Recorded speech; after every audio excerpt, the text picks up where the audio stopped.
Welcome to BlueReaper's Bad Game Reviews. Today's episode, The Last of Us. Also, slight warning, there is definitely going to be major spoilers for the entire game and in turn the series, so yeah. Also, just a side note, we are ridiculously close to 100 subscribers, so any help on that front would be greatly appreciated.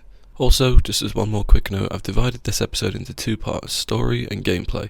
If you want to skip to the gameplay section of the review, I've put chapters in the video for that, although the gameplay section still may contain minor spoilers. Alright, let's go.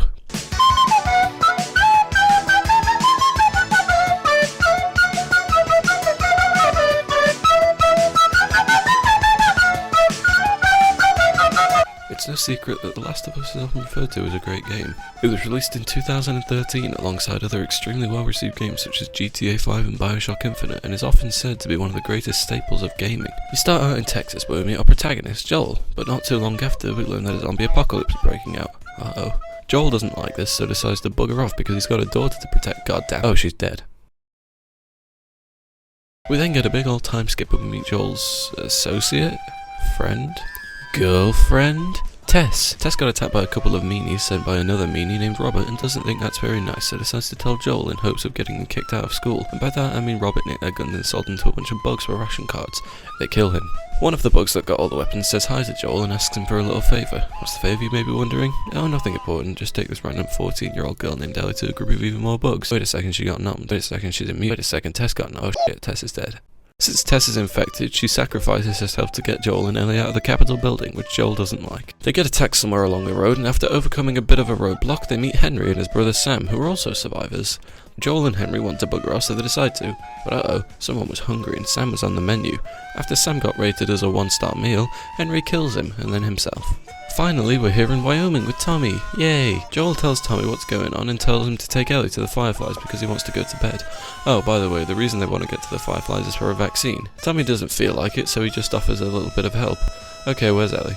Ellie heard that Joel was tired and took it personally, but nothing bad is said and everything is fine. You have no idea what loss is. Some more mean men attack Joel and Ellie and give Joel some minor skin irritation. Because of this, Joel finally gets some kip and Ellie is left to fend for herself while also looking after Joel. She meets a lovely bloke named David who gives her some anti-rash juice which she gives to Joel. Oh, he kidnapped Ellie. It turns out David is a food critic too, and his goal is looking for that 5-star meal. He decides Ellie probably isn't that tasty, so wants her to join his little group. Oh, Joel woke up. After a good snooze, Joel finds Ellie to be missing, so does some mean things to some more mean men to find her. Ellie turns the oven on a little too high and becomes a chef for the food critic. Ellie becomes a chef with the food critic, and now realises that she doesn't like cooking. But it's okay because Joel can make her some super noodles now. At last, Joel and Ellie reach the Fireflies, but it turns out that Ellie's gonna die if they try and make a vaccine. Joel doesn't like this, so he nicks her, kills Marlene, and buggers off once more. The Last of Us has many different difficulty options, so whether you're a baby baba goo goo gaga or a big gamer person, you can enjoy what the game has to offer. Throughout your journey, you will encounter many enemies, and depending on the difficulty you choose, you may want to be careful on how you approach the situation. You can just fight with your bare hands, or you can unload an entire clip into the meanies. As you progress, you will find more toys from the toy box, such as a funny can with spikes and an overcooked Stella. There are 5 different types of enemies in the game. The runners, who run, the stalkers, who stalk, the clickers, who can't see but have amazing hearing and they click, bloaters, which are big old guys who throw mushroom bombs at you and have far too much health and have killed me more times than I'm willing to admit, and humans, who don't like you or the world you're fighting for.